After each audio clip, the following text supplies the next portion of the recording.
Today I made mini cheesecakes. This is a no-bake, no-egg recipe. In a blender, add 1 package of graham crackers, which is about 9 sheets. Blend to a coarse powder. Add to a bowl along with 5 tablespoons of melted butter and 1 tablespoon of sugar. Mix until the texture is easily packable, like wet sand.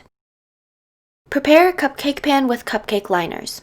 Spray with nonstick cooking spray to prevent the cheesecake from sticking to the liner. Add 1 heaping tablespoon of mixture to each cupcake liner. If you still have mixture left over, continue to add it to the liners. Press down firmly using fingers or a measuring cup. Put in the freezer. For the cheesecake filling, add 16 ounces of soft cream cheese. Blend until smooth and light. If the cream cheese is still too stiff, add it to a warm oven to soften it. Then add 7 ounces of sweetened condensed milk, 3 teaspoons of fresh lemon juice, and 1 teaspoon of vanilla extract. Blend until well combined.